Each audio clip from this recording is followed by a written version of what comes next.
Okay, good morning, everyone. I want to welcome everyone who is participating in this morning's webinar. My name is Lindsay Dean, and I am a nonprofit audit senior manager at Gelman, Rosenberg, and Friedman, and I'm going to be today's moderator. So as part of my work, I manage annual audit engagements for nonprofit organizations, including those that require compliance with uniform guidance. I'd like to start off today with some quick housekeeping items and then explain what the participants need to do to earn their CPE credit for today's webinar. Now, for the best sound quality, we do recommend that you connect by phone instead of your computer. If you have any technical questions or issues during the webinar, you can use the questions function to speak with our webinar administrator for assistance. Please also note that the webinar is going to be recorded and will be available on our website following the event. The slides are also posted at the address that is shown on the screen there. Webinar participants that are seeking CPE credit for this presentation must complete and submit a short evaluation survey that will appear automatically given immediately following the webinar. Please remember to write down the CPE words when they are given because they will not be provided again. You will be asked to recall these words in order to receive your credit. If you have an active pop-up blocker, please take a moment and disable it now so it won't block that survey. Any technical questions about the survey can be addressed to Dominique Acosta at the email that's shown on the slide. Okay. As the title of the webinar implies, today's learning objective is to provide attendees with a better understanding of FASB's updated lease accounting standard, ASU 2016-02, topic 842. One CPE credit is available to attendees of today's webinar. With that said, welcome to today's webinar, Implementing FASB's Updated Lease Accounting Standard, ASU 2016-02, topic 842. Okay, I'm going to introduce the speakers for today's webinar. Terry McKnight is Nonprofit Audit Partner and Director at Gelman, Rosenberg, and Friedman. She manages all phases of the nonprofit audit and consulting engagements, assisting numerous organizations in the development of accounting policies and procedures, working with board of directors to establish good governance practices. Amy Boland is also a nonprofit audit partner, and she specializes in audits of nonprofit organizations, including associations, private voluntary organizations, and other charitable institutions, specifically 501c3 or nonprofit organizations across a spectrum of cause areas. And with that, I'm going to turn the presentation over to Terry. Thank you, Lindsay. Good morning, everyone. Amy and I are pleased to be on the webinar this morning to discuss FASB ASU 2016-02, topic 842 on lease accounting. Our goal today is to give you an overview of the standard along with some examples of calculations and journal entries, mostly from the lessee perspective. As we all know, leasing is utilized by many entities as a means of gaining access to assets, of obtaining financing, and are reducing an entity's exposure to full risk of asset ownership. Therefore, it really is important that users of the financial statements have a complete and understandable picture of an entity's leasing transaction. Lease accounting under our current GAAP has been criticized for many years for failing to meet the needs of the users of the financial statement because it did not always provide a complete representation of all leasing transactions. Specifically, it did not require operating leases to be shown on the balance sheet. As a result of the lacking information provided within the financial statements, FASB did issue Topic 842 in their quest to bring increased transparency and comparability amongst organizations by recognizing lease assets and lease liabilities on the balance sheet, as well as providing enhanced disclosures regarding key information about the leasing arrangement itself. So Topic 842 from FASB and IFRS 16 from the International Standard Board are the end results to improve financial reporting and meet their overall objective. I do think it is interesting to note that Accounting Today reported that over $3.3 trillion in operating lease obligations are moving to the balance sheet as a direct result of Topic 842 and IFRS 16. The overall impact and effort is far more expansive than most originally thought, which makes it imperative for everyone to start thinking leases and not wait until the last moment. So the effective dates of the lease standard. Public business entities are the first to adopt the new lease standard. It is important to note that certain nonprofit entities with conduit financing arrangements and employee benefit plans that file with the SEC are classified as a public entity. So with that being said, public business entities will adopt the ASU for fiscal years beginning after December the 15th of 2018. Therefore, its calendar year-end financial statements at December 31st, 2019 are the first to adopt.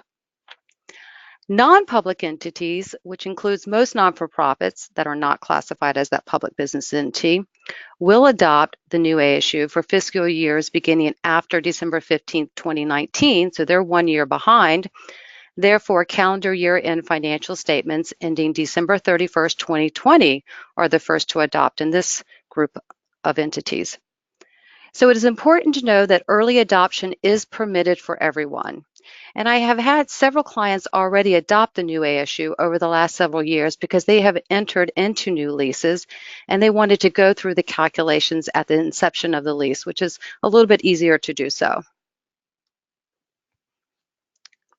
One of the key changes from the ASU is understanding the definition of a lease.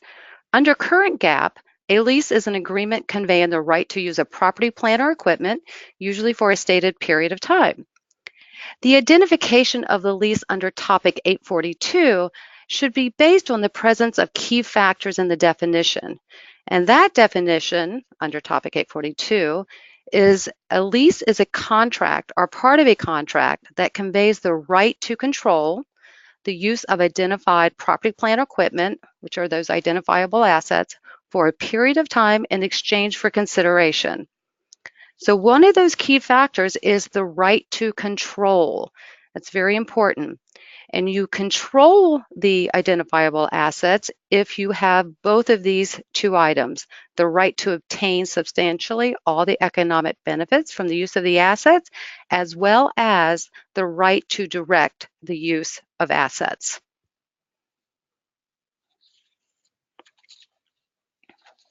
So who is affected by the ASU? So Topic 842 applies to any entity that enters into a lease, meeting the definition of a lease as noted on that previous slide. And of course, there are always some exceptions to the rule. We've always seen that with FASB. The scope exemptions for non-depreciable assets accounted for under other FASB topics are leases of intangible assets, leases to explore for or use minerals, oil, natural gas, and similar non-regenerative resources, leases of biological assets, inventory of leases, and leases of assets under construction. Those are exempted from Topic 842.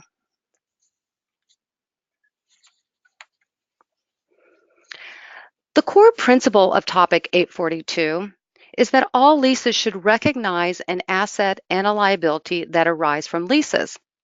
So with that being said, the balance sheet, or as we all know within the nonprofit world, the statement of financial position, will identify the asset as a right of use asset, and the liability will be referred to as the lease liability.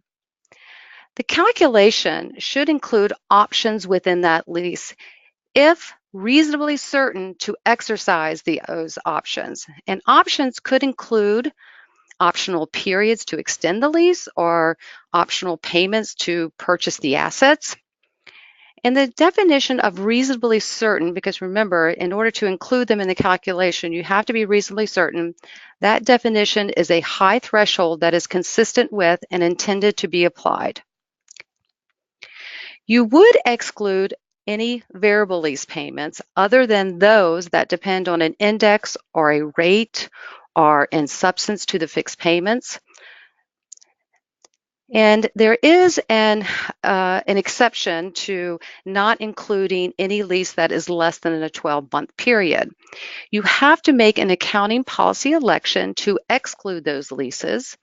and you must put those into a set policy or written policies within your accounting policies and procedures. So you must document that.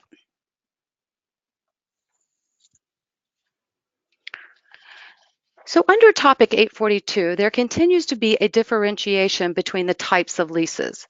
You need to review all your contracts for potential lease transactions and then classify them as either a finance lease or as an operating lease. So there are 5 key factors to look at when assessing the lease to determine what type of lease you have. So those 5 factors are: is there a transfer of ownership? Is there a option to purchase, which is reasonably certain that you're going to exercise that option? Is the term the majority of the remaining economic life? Is the present value of lease payments and residual value equal or exceeds substantially all the fair value of the asset? And lastly, is it a specialized asset that has no use to the lessor after the term of the lease? So if you can answer yes to any one of these key factors, your lease is going to be classified as a finance lease. If you answer no to each and every one of these factors, then your lease is going to be classified as an operating lease. So before we go to some examples of determining how to classify these leases, I'm going to turn it back over to Lindsay for a polling question. Lindsay? Thanks, Terry. The first polling question is, has anyone started the process of identifying the leases that will be impacted by the ASU? So could everyone please select their answer? We'll take a moment to collect the answers, and in the meantime, I'll provide the first CPE word, which is lease. So if you want to receive CPE credit, please jot down these words because you're going to need them at the end of the webinar for the survey. So again, the first CPE word is lease, L-E-A-S-E.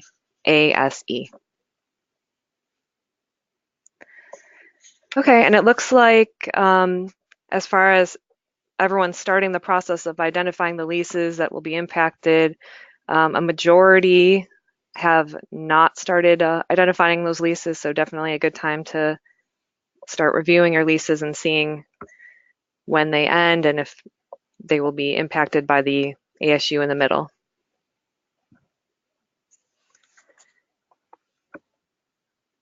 Okay, and then I'm going to turn this back over. Okay, thank you, Lindsay. So we have a couple of examples to review in classifying leases because it really is important to determine what type of lease you have, because there are some different nuances between a finance lease and an operating lease.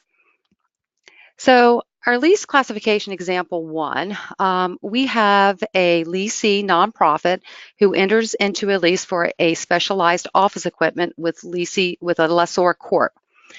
So the terms of this agreement, it's a 5-year lease with no renewal options, and the period is for the economic life of the equipment has a 6-year life. There is no purchase option. The annual lease payments are at $1,100. The payment date is due at the beginning of the year annually. The lessee nonprofit's incremental borrowing rate is determined to be at 7%. And lastly, the title remains with the lessor corp upon expiration. The fair value of this equipment is going to be $5,000, and the lessee nonprofit does not guarantee any type of residual value at the end of the lease. There's no initial direct cost incurred by the lessee nonprofit and no lease incentives. So now we're going to go through that analysis, looking at those 5 factors to determine how we're going to classify this lease. So from the terms, we realize that the ownership of the asset does not transfer to the lessee of the nonprofit by the end of the lease term, so the answer to the transfer ownership is going to be no. The lease does not contain a lease purchase option in those terms, so the answer to number 2 is going to be no. The lease term is calculated to be at 83% of the economic life. And as we remember, the leasee has the equipment for 5 years. The total life of the equipment is 6. So 5 divided by 6 is the 83%. So which 83% would be considered material or a majority. So we can answer yes to number 3. Number 4, the present value of the lease payment is about 97% of the fair value of the lease asset. So if you take the present value of the lease payments and discount it at the rate of 7%, that number turns out to be a little over $4,800. And they gave us the information that the value of it is going to be $5,000. So the $4,825 divided by the $5,000 gives you that 97%. So 97% is substantially all of the fair value. So we can answer yes to number 4. And number 5, the equipment is not considered specialized and can be used by another party. So therefore, we can answer no to the last question. So how should the lease be classified? Because we were able to answer yes to 2, I mean, we only needed 1, but we were able to answer to 2 of the criteria, this would be considered a finance lease. And again, it's because the majority of the economic life was being used by the lessee at 83%, and the present value of those lease payments was at 97%. So in the example number 2, we have a lessee nonprofit that enters into a lease with the following terms for an office space lease. And these terms, it's a 10-year lease with a 5-year renewal option. But when it comes to that 5-year renewals, if exercised, the lease payments will be reset to the current market rents. The economic life of the office space is at 40 years. There is no purchase option. The fair value of that leased property is right about $5 million. We're saying the payment date here is annually on January 1. And the title will remain with the Lessor Corp upon expiration. The leasing nonprofit does not guarantee any type of residual value of the real estate at the end of the lease. The lessee is paying for the maintenance, taxes, insurance on property separate from the lease payment, and there's no initial direct cost incurred by the lessee nonprofit at inception. So going through this analysis to determine what type of lease you have, and the first criteria, the ownership of the asset does not transfer to the lease. So this would be an answer to no, so it does not transfer. They also told us that there was no lease purchase option, so number 2 would be classified as no. For number 3, the lease nonprofit is utilizing the asset for about 25% of the economic life, which is not considered to be a major part of the life. So if you go back and look at that calculation, if you remember, the lease term is 10 years and there was that 5-year renewal. But because at the 5-year renewal, they were going to go back and look at whatever the rates were in existence during that renewal process, it's not reasonably certain that they're going to take that 5 years. So they would not include those extra 5 years in the calculation, only the initial 10 years. So the 10 years divided by the 40-year life is 25%. So that's how they got that number. For number 4, the present value of the lease payments represents 25% of the value, which is not considered substantial.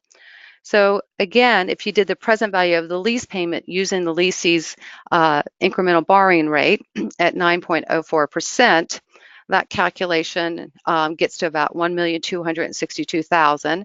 It had a fair value of the property at $5 million. So $1,262,000 divided by $5 million gets you to that 25%. So again, we're going to answer no to number 4. And then on number 5, lastly, the property is in a specific location. However, it could be used by another party without any type of major modification. So going through that analysis that we just did, we actually would classify this as an operating lease because we answered no to all of the criteria. Now, going through this criteria for each of your leases is really important because, as we said, there are different nuances depending on whether it's classified as a finance lease or an operating lease. So we wanted to show you here in this particular slide how they compare and how they contrast between the two. So if we first start off with the finance lease, that statement of financial position is going to have that right of use asset and lease liability measured at the present value of the lease payments. The statement of activities is going to have two different types of costs, which will be shown separately. So as the lessee is making the payments on the lease liability, the principal will go against the lease liability and they will record interest expense within the statement of activities. They will also start to amortize that right of use asset, so there will be a separate line item called amortization expense of that asset. And for cash flows, the repayments of the principal payments are shown within the finance activities, and the payments of interest on the lease liability will be shown within the operating activities. So that's going to be the snapshot of a finance lease. So if we look at an operating lease, we'll see that, yes, on the statement of financial position, we still have that right of use asset and lease liability. So that is similar. But now when we get to the statement of activities, there is a difference. Instead of having two separate different types of expenses, there's going to be a single lease cost calculated so the cost of the lease is allocated over the lease term on a straight line basis. And the cash flow, all of the payments are going to be included within operating activities. So it's going to look, the statement of activities and the cash flows will look very different under an operating lease versus a finance lease. So again, it's important to go through those 5 factors to determine what type of lease you have. So topic 842 requires an entity to separate the lease components from the non-lease components.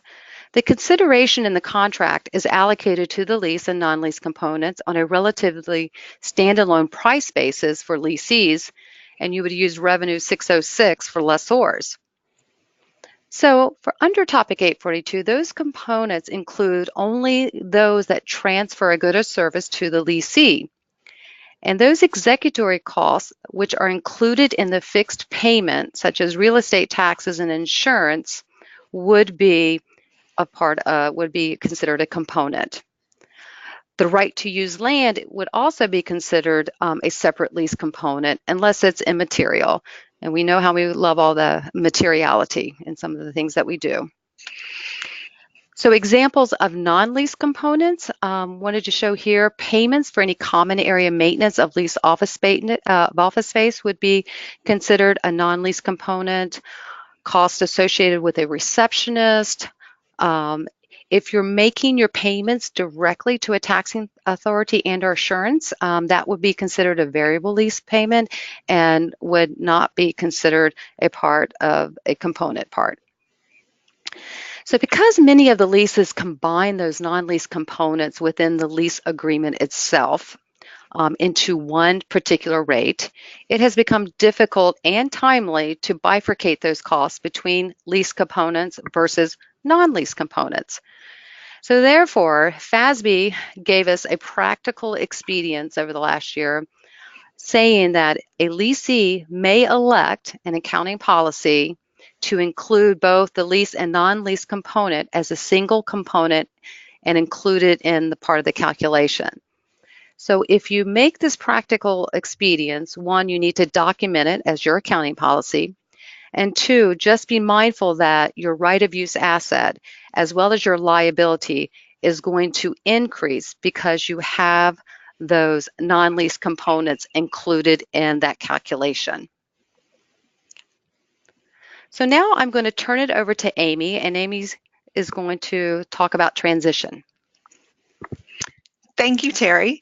We're going to take all that useful information that Terry just gave us and discuss how we actually implement this. And we're going to start off by talking about the modified retrospective transition.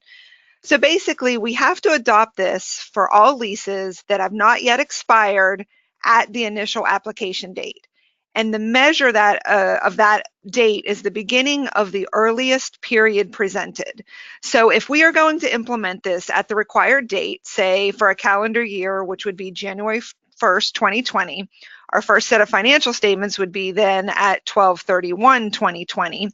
And if you are presenting comparative financial statements, you would also presenting the January 1st, 2019 through 12/31/2019 year as well. So because the standard says you must measure at the beginning of the earliest period presented, you would also have to do this for all of your leases for 19 and for 20 when you present this in your financial statements. Now, they have offered some practical expedients in this piece where it says you need not reassess whether any expired contracts contain leases. You need not reassess your lease classification either. So if it's an operating lease, it's an operating lease. If it's a capital lease, then it's a finance lease. If you have other areas like leveraged leases, sale and leaseback transactions, and build-to-suit transactions, there is specific transition guidance in the ASU, and I would recommend that you refer to that to see that specific guidance. Now, as we mentioned, some people have been early adopting. Well, the early adopters were basically doing the modified retrospective transition and started to see how complex, time-consuming, and costly this was to do this presentation for the full 2 years. They went back to the board and asked for some relief in this area. The board actually deliberated, and they did come back with a new practical expedient. This is what is in the box here, the shaded box, the ASU 2018-11 practical expedient, which is called targeted improvements. And what this has done now is provided additional options for transition. It allows you to apply at the adoption date. In this case, you would recognize a cumulative effect adjustment to your opening balance of beginning net assets. So back to your 12/31/2020 year for your financial statements, you would only apply it to that January 1st, 2020 through 12/31/2020. The other comparative presentation for 19, you would still report under the GAAP topic 840, so under the old standard, and still have the disclosures under 840, but then only show your 2020 adoption for the new standard with that cumulative adjustment. You may still opt to do the original modified retrospective transition in 842 and include the practical expedients and apply it at the beginning of the earliest period, even if those leases expired prior to the effective date.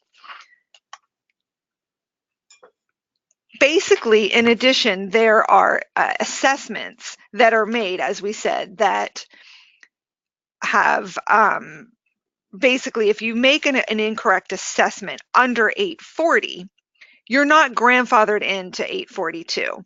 So what that's saying is if you can't carry forward an error, if you, as you're rolling forward, you determine that you misclassified an operating lease as a finance lease, you have to correct it and move forward.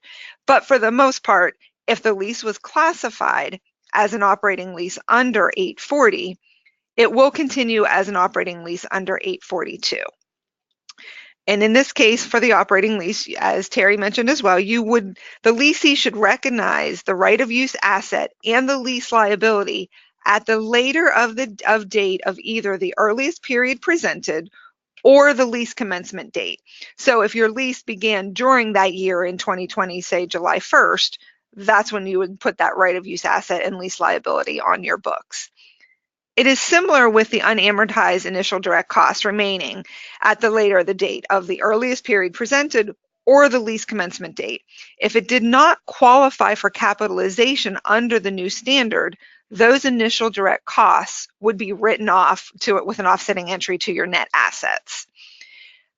After the initial recognition, the lessee does measure the lease liability and the right of use asset in accordance with the subsequent standard. So basically, once the lease is on the books, follow the new guidance.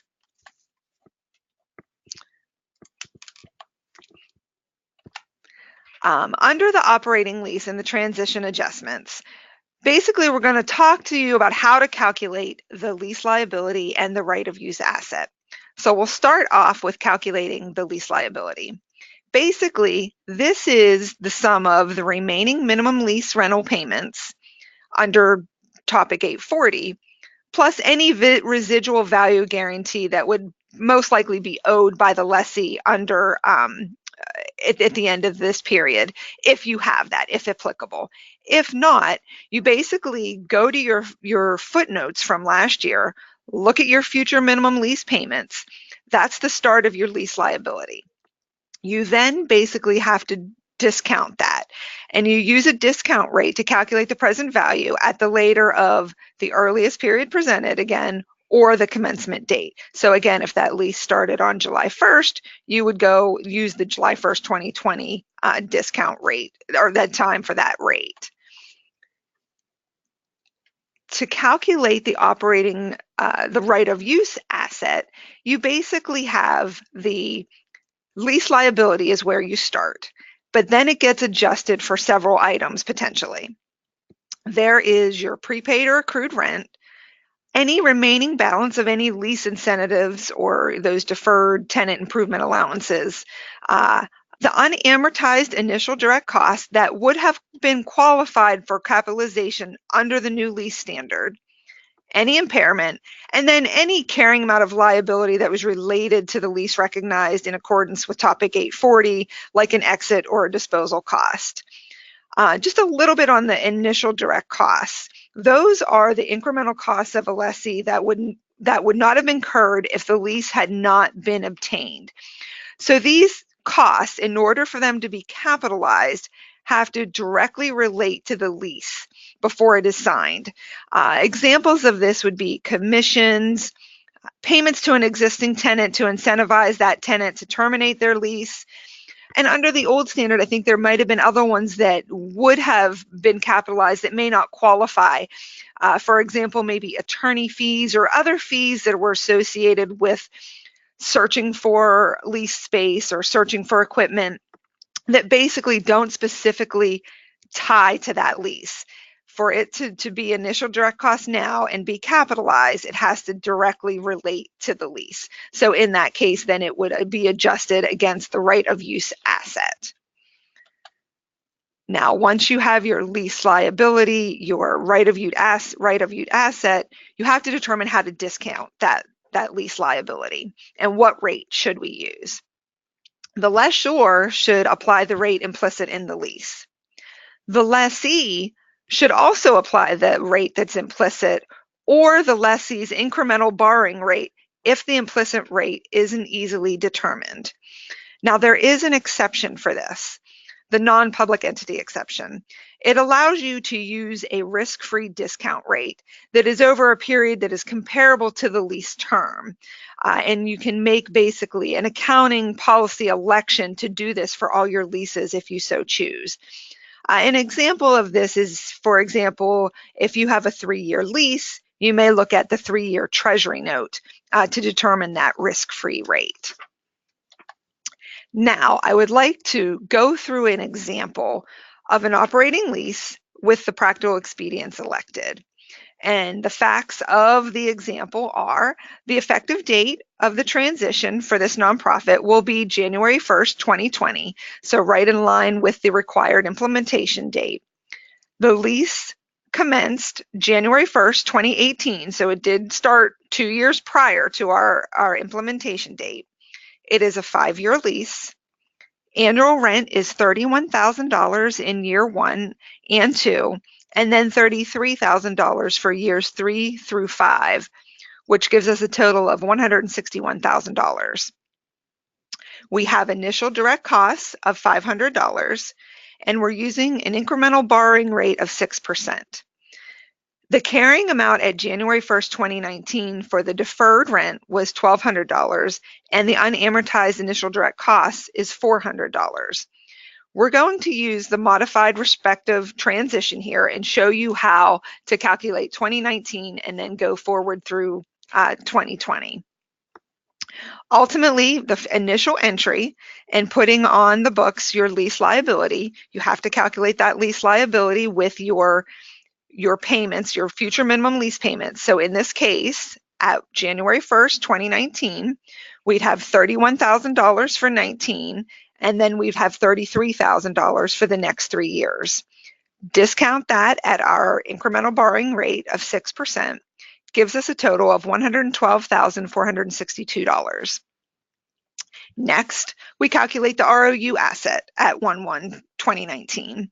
And as we said, we start off with that lease liability of the $112,462.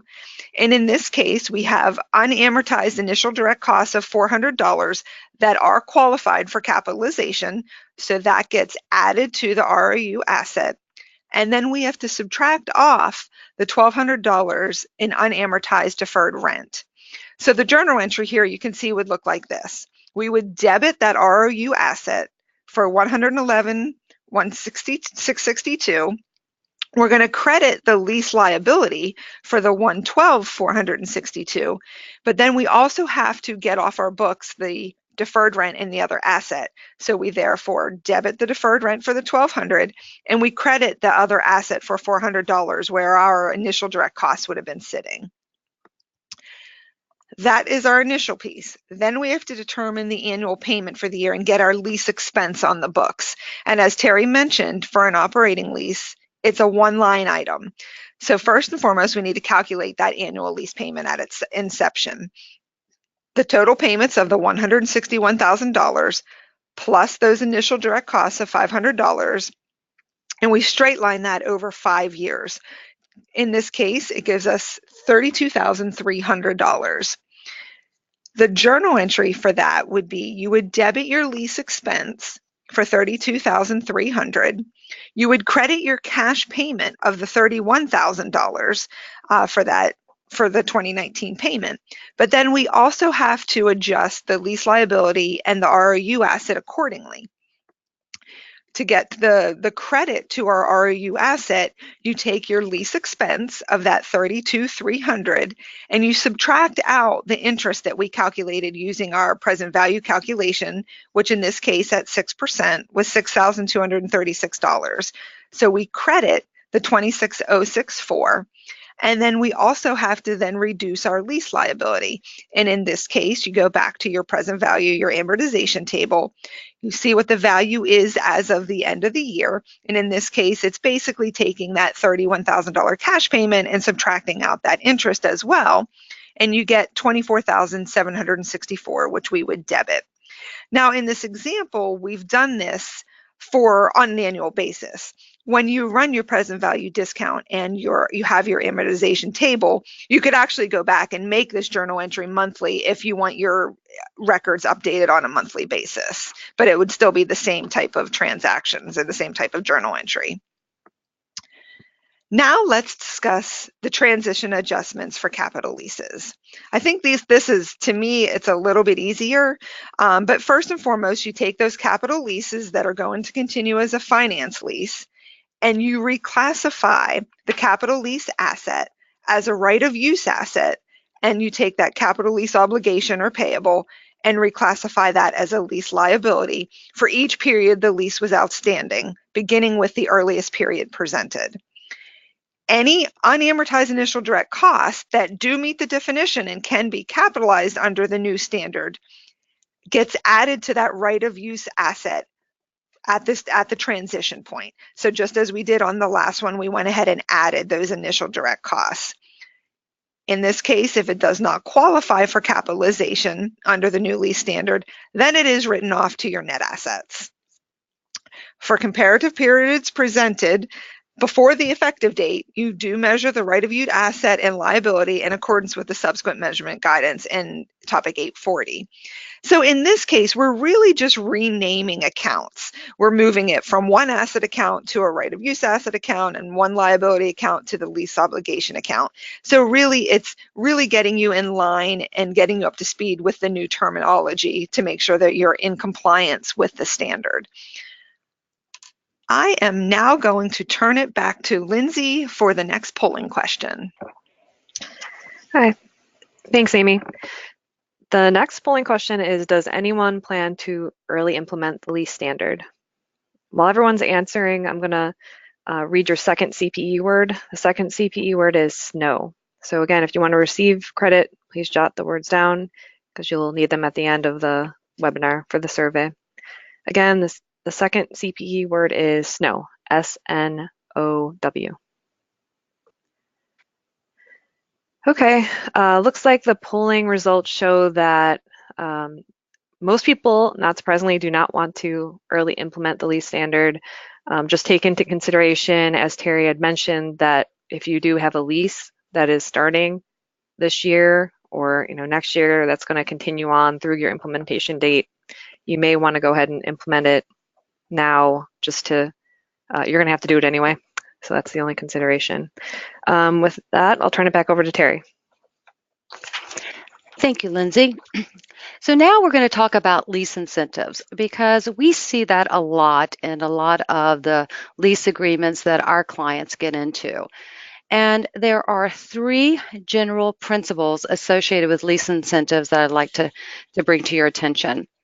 So first, the lease incentives can be any payment made by the lessor or on behalf of a tenant to fund items that would normally be an expense incurred by the lessee.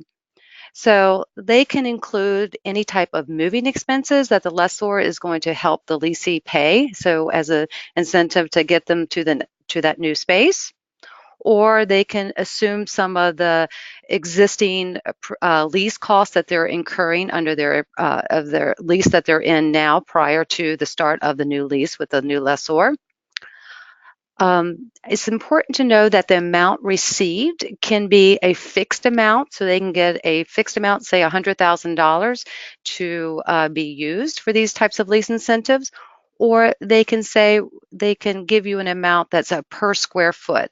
So if you're renting, it could be $40 per square foot that they're going to give you as part of that lease incentive. So the second principle is when a lessor pays a tenant for improvements, the payments are either going to be one of two things. So first, if it's a reduction of the lease expense or the lease income, if deemed to be considered a lease incentive for the lessee. And two, if there is a leasehold improvement involved, it gets down to where you're looking at the leasehold improvement and who has ownership to those leasehold improvements. So if the lessor is paying for the leasehold improvements and they determine that they own the improvement, it doesn't transfer to the lessee at the end of the lease, the lessor is going to capitalize those as part of their property, plant, and equipment and depreciate or amortize that over the life of that lease. And the lessee will do nothing because they do not own those assets. However, if the lessee owns the assets, it becomes a lease incentive and goes back to number one, which will reduce the lease expense or the lease income if deemed a lease incentive.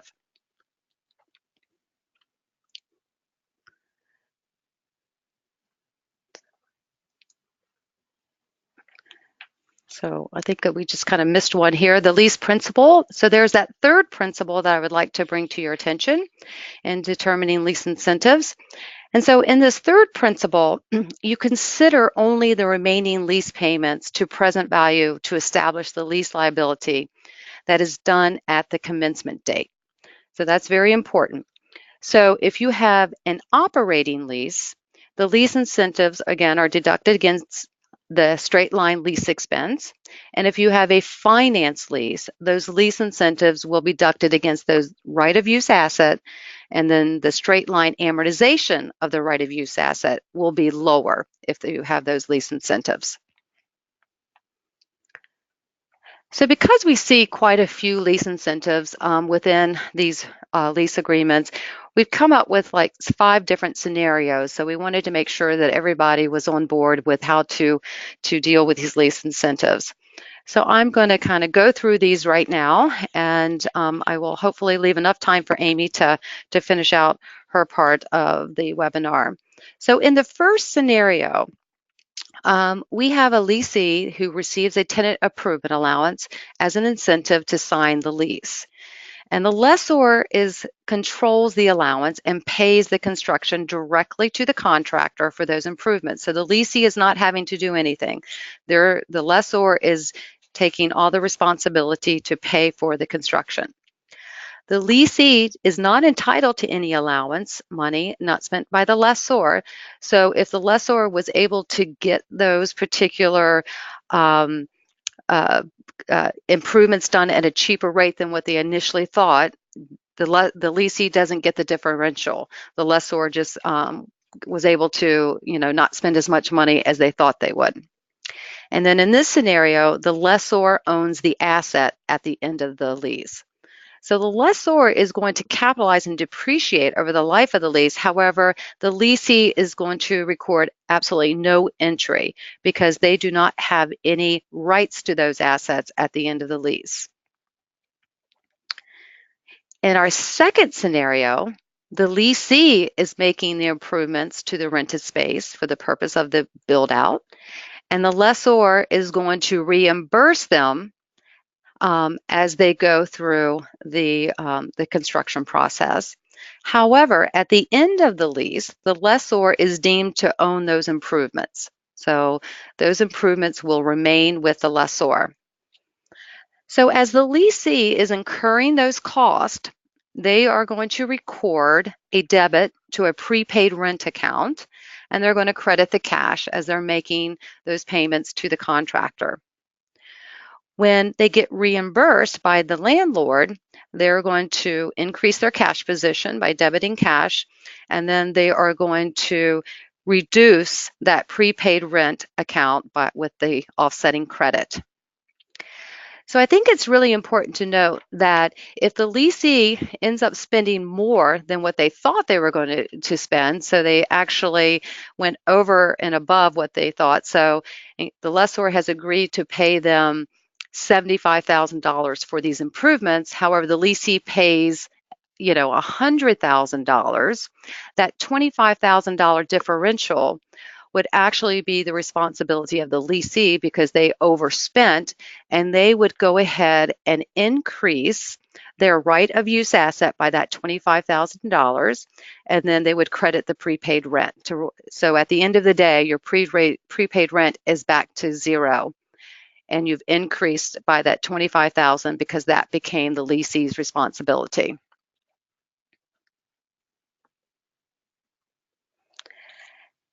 In scenario number 3, we have the lessor pays the lessee a cash incentive at the execution to actually sign on the bottom line. And the lessee can do whatever they wish with that money. They can go and, buy furniture, or they can just leave it in their cash account and spend it, on programs or supporting service. They can do whatever they wish. So at the execution of the lease, they're going to debit the cash and credit a lease incentive payable.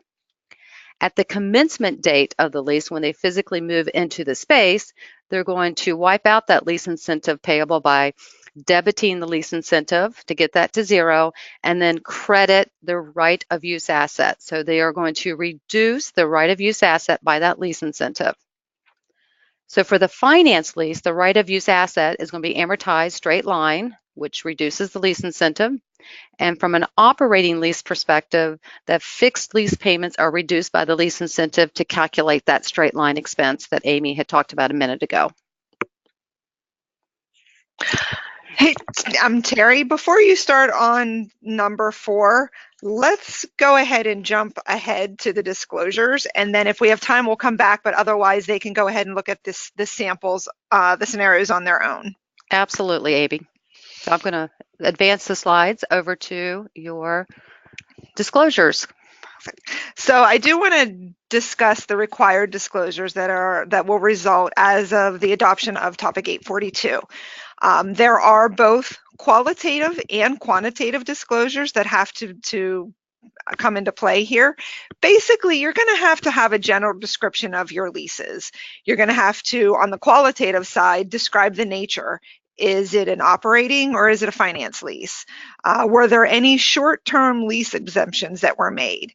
And this one I think is interesting but required is that leases that have not yet commenced but are significant to your financial statements will have to be included in your disclosure. Also, there are significant judgments that are made when you're applying the standard. They're going to want you to disclose what those judgments were. Samples are, if there's residual value guarantees, if there's terms and conditions on options to extend the lease, and if you are reasonably certain that those options that you're going to extend, then you have to disclose the options that are recognized in your ROU asset and your lease liability, and basically those that are not. And then some of the practical expedients on separating lease versus non-lease components, if that was applied. On the quantitative side, there's various pieces that will need to be disclosed: the short-term lease costs, the operating lease costs, if you have sublease income, if you have variable lease costs, your finance lease expenses, so that amortization plus interest, and then your lease payment maturity schedule. And then obviously both qualitative and quantitatively if you have any sales leaseback transactions. However, in addition to our disclosures, we have to separate it for finance and operating. Basically, they want a segregation for cash paid for amounts in lease liabilities, segregated between the operating and the financing. And then they have the lease liabilities they want segregated between finance and operating. In addition, they want to know your terms and your discount rates. But as we mentioned, there are some organizations that have multiple leases, even hundreds of leases. So they are allowing us to basically disclose the weighted average term and the weighted average discount rate if you have those multiple leases. They will want to know how you determined your discount rate as well. Also, in your maturity analysis, that will need to be separated as well between the finance and operating. And that's your undiscounted cash flows on the 5 years and thereafter. And just a reminder that if you do decide to adopt the target improvements, that ASU 2018-11, and present prior year numbers under topic 840, don't forget, you still need those old disclosures as well as the new required disclosures. And I'm going to go ahead and turn it back to Lindsay for the next polling question. Okay, thanks, Amy. The last polling question is, what do you think the greatest hurdle to your organization's implementation of the new standard will be? A, identifying the leases between operating and financing. B, calculating the present value of the lease liability. C, recording the lease transaction within the general ledger. Or D, do not know yet. So while you're answering, I'm going to give you your last CPE word, which is house. Again, the final CPE word is house, H-O-U-S-E.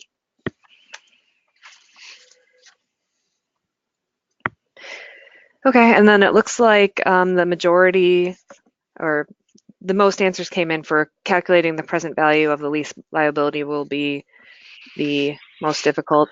Good news is that we have a program that can help to calculate the present value, so it's not as painful, but certainly we'll be able to help people with that. Okay. Okay, thank you, Lindsay. And you're absolutely right. There is programs out there, there's amortization schedules we can run and help calculate that present value liability for you. So basically, in all of this presentation, we've mostly talked about the lessee. So let's briefly touch on the lessor side of this. The lessor accounting is really largely unchanged from previous GAAP. And under the lessor side, a vast majority of the operating leases will remain operating leases. So that won't have any change. And they also will recognize the lease income on a straight line basis over the lease term. Now, there are some changes. The glossary terms have been updated so that if you are in a lessor situation, you're going to want to look at the ASU and look at those updated terms. And also, they've aligned topic 842 with the accounting guidance for topic 606. So basically, they're keeping in accordance with that revenue recognition and determining the exchange transaction and versus contract piece of it, and going through the 5-step model of the recognition of revenue. So they are in line Topic 842 and 606 are in line. Now that you have heard all of this and you're all experts in lease accounting, what do we do next? So here is your to-do list. First, you should identify a champion to oversee the implementation of the ASU. Basically, there are many different pieces that can be involved with this. So you want to make sure that senior management is involved. You want to make sure you have someone who is the person that understands everything, because it does affect the financial statements, and you want to be able to understand that effect of the financial statements and have senior management understand that as well. For example, if you have loan covenants, the potential of putting on these lease liabilities, etc., could throw your ratios out of compliance. So we want to make sure that we do understand it, and we are understanding that what the effect could possibly be, and if you're looking to enter leases from now until then, what that effect could possibly do to you. You want to review the FASB version, the PDF of ASU 2016-02, topic 842. I would also encourage for you to look at ASU 2018-11 on targeted improvements. As we mentioned, there are many different specific guidance in there. There's some specific examples, some specific items on the initial direct costs. So it'll definitely be a reference that you would want to have. So if you take a look at it, you can go through and highlight your version and determine what parts of it are important.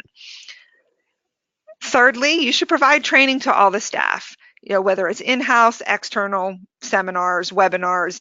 After you listen to this presentation, you'll be able to access this. So maybe other staff in the organization should listen to this webinar as well.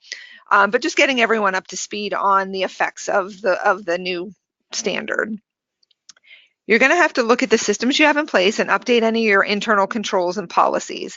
We mentioned, I think, in a couple places where policies would need to be set, whether it's on short-term leases or the risk-free discount rate. So in order to be in compliance, we want to make sure we have everything up to date.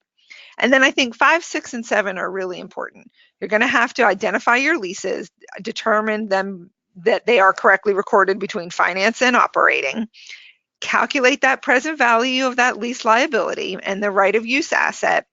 And then as you're gathering all that information, it really gives you the information that you need for the disclosures. So as you are compiling everything, it's going to be much easier to have that all together in one place, so that we can have the information for the disclosures and don't have to go back and research all the different leases that you've already been through.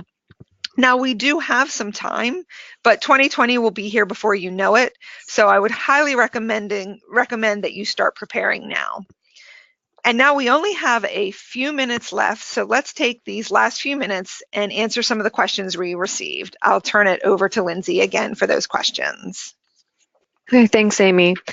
So just to go over a few questions quickly, one of the questions was, what if I sign a new lease in 2019? Should I early adopt? I'll take that one, Terry. Basically, I think we've said it a couple times, but it's up to you. It may not be a bad idea, though, because if it came in 19, you basically are going to have to correct this 1 year later. However, I think, as I just mentioned, you may have other factors to consider. For example, those loan covenants that you may have not obtained a waiver yet for, that you might be out of compliance. And also remember, you can't pick and choose which leases you have to implement. They basically, if you apply the standard, then you have to apply it to all of them. So I would recommend, if you do so, then you could elect the practical expedient of not updating your prior years presented. Thanks, Amy. Another question that came in was, does this apply to my leases that are in foreign countries? Amy, I can take this one. The answer to that would be yes. It applies to leases here in the U.S. as well as in foreign countries. Remember that if the lease term is less than 12 months, you can make that accounting election to not include those. But again, that must be documented in your policies and procedures. So those multi-year leases would be included, and you would have to go through the same calculations as you would have here in the United States leases. I think there there are some a little bit of nuances with leases if they are in foreign currency. It's important to know that that right of use asset is a non-monetary asset, while the lease liability is considered a monetary liability. So under subtopics, within the ASU, accounting for a lease that is denominated in a foreign currency, if it has to be remeasured into the lessee's functional currency, the lease liability will be remeasured using that current exchange rate, while the right of use asset will be remeasured using the exchange rate as of the commencement date. So a little bit of a nuance there. Okay, thanks. And it looks like we're just about out of time. So before we wrap up, just want to say that if you have any additional questions, please reach out to us. We do have our contact information on the slides. And also, we'd like to thank everyone for attending today's webinar. Please check our website for any upcoming events and updates. And also, please complete the survey that will be emailed following this webinar so that you can earn your CP credit for attending. Thanks for attending and have a great day.